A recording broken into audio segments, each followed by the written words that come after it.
এই আবু সাইদ ডানা মেলে বলেছিল, বুকের ভিতরে তুমুল ঝড়, বুক পেতেছে গুলি কর। ভরা মাঘ মাসে শীত নাই, বর্ষায় বৃষ্টি নাই। কেন নাই?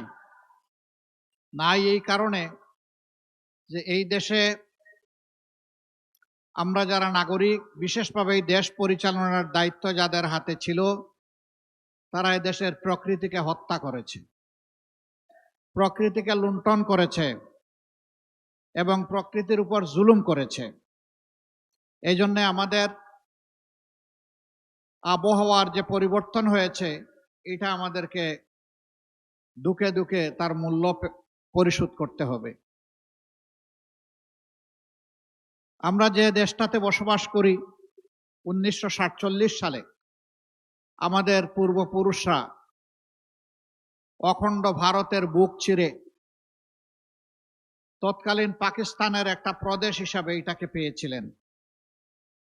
47 সালে দেশের তৎকালীন পূর্ব পাকিস্তানের যে সীমানা ছিল, এই সীমানাকে বুকে ধারণ করে 71-এর মুক্তিযুদ্ধ হয়েছে এবং শোষণ নিপীড়নের বিরুদ্ধে জনতার বিজয় হয়েছে। 47 সালে এই ভূখণ্ডটি যারা আমাদেরকে এনে দিয়েছিলেন তারা, যারা 71-এ আমাদের স্বাধীনতা এনে দিয়েছেন তারা, এবং 24-এ এসে যারা এই স্বাধীনতাকে অক্টোপাস থেকে, বন্দি দশা থেকে মুক্ত করেছেন তারা, তাদের মধ্যে যারা বিদায় নিয়েছেন আঘাত পেয়ে, আহত হয়ে, আমি তাদের শাহাদত কামনা করছি। যারা পঙ্গুত্ব বরণ করেছেন, আমি তাদের প্রতি সংহতি প্রকাশ করছি। যারা দফায় দফায় লড়াই করেছেন, আমি তাদের প্রতি চরম শ্রদ্ধা প্রদর্শন করছি। বিশেষ করে 24 জুলাইয়ের যে বিপ্লব, এই বিপ্লবে বাংলাদেশের আপামর জনগণ, মুক্তিপাগল, দেশপ্রেমিক সমস্ত রাজনৈতিক দল এবং শক্তি সকলেই অংশগ্রহণ করেছিল, কিন্তু নেতৃত্বটা ছিল আমাদের যুব সমাজের। সূচনাটা হয়েছিল ঢাকা বিশ্ববিদ্যালয় থেকে। সেই আন্দোলনকে গায়ের জোরে থামানোর চেষ্টা করা হয়েছিল। আজান চলছে নাকি? আচ্ছা, গায়ের জোরে সেই আন্দোলনকেও দমন করার চেষ্টা করা হয়েছিল। ঢাকা বিশ্ববিদ্যালয়ে আমাদের মেয়েদের গায়েও হাত দিতে তারা ভুল করে নাই।